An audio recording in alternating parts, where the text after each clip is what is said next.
Welcome back to हलाल mutual fund channel. आज हम हलाल म्यूचुअल फंड चैनल के माध्यम से हम कुछ आपको आके बजटिंग के बारे में डिस्कस करने वाला है, पर्सनल बजटिंग के बारे में। तो बजटिंग क्या होता है?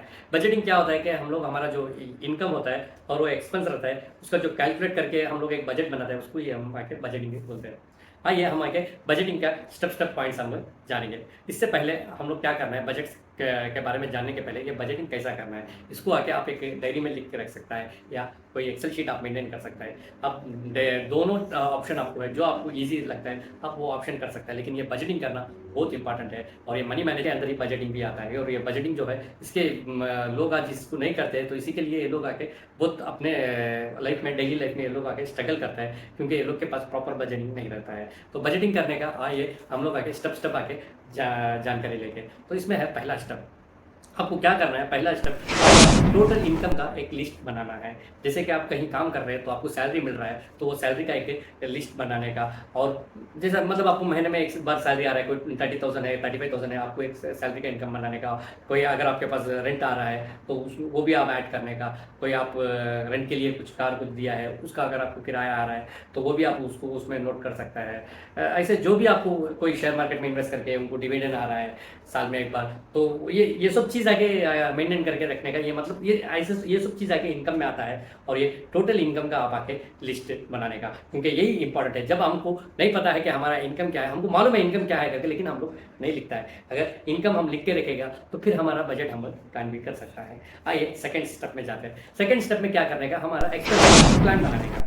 जैसे हमारा घर का किराया हो गया, करेंट का बिल हो गया, टेलीफोन का, लैंडलाइन का, और ग्रोसरी जो बहुत इंपॉर्टेंट है, तो वो सब नीड में आता है। तो ये सब एक्सपेंस में आके आप आके ये सब आके प्लान बनाने का।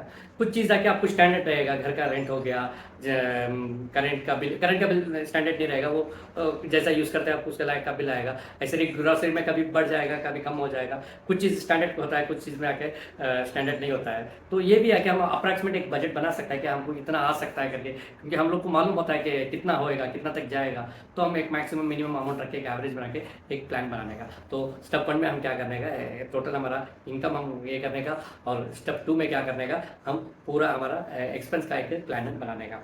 स्टेप 3 क्या है, ये जो पहले जो इनकम बनाया और सेकंड जो हम प्लान बनाया, उसके बाद जो हमारा महीना जब चलता है, चल के ख़त्म होता है, उसके बाद हमको मालूम होता है एक्चुअल कितना रेंट कितना गया, ग्रोसरी कितना हुआ। तो ये सब हमको कैलकुलेट करना है। तो पहला हो गया इनकम हो गया, सेकंड में टॉपिक में आपको एक्सपेंस का प्लान बना दिया, तीसरे में आके आप ये दोनों का कैलकुलेट करके आपका आके क्या कितना एक्सपेंस हुआ करके आपको कैलकुलेट कर सकते हैं। जिससे कैलकुलेट करके जो अमाउंट भी आता है वो अमाउंट आप सेविंग और इन्वेस्टमेंट में कर सकता है। और स्टेप 4 क्या है, गोल आपका रखना चाहिए, क्योंकि गोल बहुत इंपॉर्टेंट चीज़ है। अगर गोल अगर नहीं रहेगा, आपको कहाँ जाना है पता नहीं है, तो आप वहाँ पे पहुँचने के लिए दिक्कत क्या है, आप पहुँच ही नहीं सकते हैं, मुश्किल है। तो आपको पता चलना है कि आपको कहाँ जाना है, तो ये गोल हम रखने का। तो गोल में भी आके कुछ पॉइंट्स है, जैसे कि आपको पहला वाला जो आता है वो आके इमरजेंसी फंड है, और इमरजेंसी फंड हमको बना के कभी भी रखना चाहिए। और उसके बाद हमारा शॉर्ट टाइम का हो गया और लॉन्ग टाइम का हो गया। शॉर्ट टाइम का कुछ हमको 5 साल के बाद कुछ कार लेना है, घर लेना है, शॉर्ट टाइम हो गया। लॉन्ग टाइम का रिटायरमेंट के लिए चाहिए। तो ऐसा हमारा एक गोल रख के हमको क्या करने का, जो भी बजटिंग में से जो हम लोग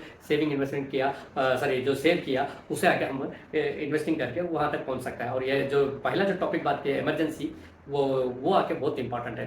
तो जो भी हमारा एक्सपेंस के जो खर्चा होता है, तो आप पहले भी उसको उठा के रख सकता है। जो भी इनकम आता है उसी टाइम पे भी आप कुछ पैसा बचा के रख के भी सेविंग कर सकता है। तो ये जो है कि इमरजेंसी फंड जो है, इसकी टॉपिक हम दूसरे वीडियो में इसके बारे में बहुत डीपली हम लोग जानेंगे कि इमरजेंसी फंड क्या होता है, ये कहाँ कहाँ पर यूज़ होता है, और ये इमरजेंसी फंड कितना हमारे हाथ में रहना चाहिए करके हम इसके बारे में हम आके ये दूसरे वीडियो में इसके बारे में आपको डिटेल से इसका जानकारी देता हूँ। तो 4 स्टेप हो गया। तो इसमें फाइनल स्टेप जो है, जो भी हम लोग बजट बनाते हैं, इसका आके हमको आके महीना इसको आके रिव्यू करना चाहिए। मेन क्या है, हम लोग बजट भी बना देते हैं, एक्सेल में भी डाल देते हैं, डायरी में भी लिख देते हैं, लेकिन क्या होता है नेक्स्ट महीना आने के बाद हम लोग क्या होता है, नेक्स्ट महीने में चले जाते हैं और पहला महीना हम देखता भी नहीं है। तो ये चीज़ क्या है, हमको पहला महीना का जो एक्सपेंस जो है वो आके हमको रिव्यू करना चाहिए, क्योंकि रिव्यू करने से ही आपको आके जानकारी मिलेगा कि क्या आपने खर्चा एक्स्ट्रा किया है, कहाँ पे आपने फजूल खर्च कर दिया है। तो ये सब चीज़ मालूम हो के आप वो कंट्रोल कर सकते हैं। आपको पता लगेगा हाँ ये चीज़ नहीं है तो भी हमको एडजस्ट कर सकता है, तो उस जगह में आप पैसा बचा के आप इन्वेस्ट कर सकता है। तो ये सब चीज़ आके जान सकते हैं, क्योंकि जब तक रिव्यू नहीं करेगा तो आपको पता ही नहीं चलेगा आपका पैसा कैसा आया कैसा गया। आज के माहौल में यही है कि इनकम सबको आता है लेकिन वो कैसा खर्च हो रहा है किसी को पता ही नहीं चलता, क्योंकि जितना स्पीड से इनकम आता है उतना स्पीड से बाहर भी निकल जाता है। तो हमको ये बजटिंग करना चाहिए। तो मैंने स्टेप स्टेप आगे जो आपको कितना ईजी से समझा सकता हूँ उतना मैंने आपको समझाया। तो मेरे ख्याल से आप लोग को ये वीडियो के माध्यम से आप जानकारी लिया होगा। तो आप इस वीडियो को पसंद आया है तो आप मेरा वीडियो को आप लाइक करिए और मेरे चैनल को सब्सक्राइब करिए और आप दूसरों तक इसको पहुंचाइए, क्योंकि ये जानकारी जो हमको मालूम नहीं था हम किसी से मालूम किया तो और हम ये दूसरों तक पहुंचा सकता है। क्योंकि आजकल कितने लोग जो बजटिंग के बगैर आज करते हैं, क्योंकि उन लोग के पास क्या होता है, उन लोग उनके पास कुछ प्लान कुछ नहीं रहता है, तो वो लोग क्या करते हैं इनकम से ज़्यादा खर्च करके बैठ जाता है, तो इसी में जाके वो लोग क्या हो जाता है खर्च में चले जाता है। तो थैंक्स फॉर वॉचिंग।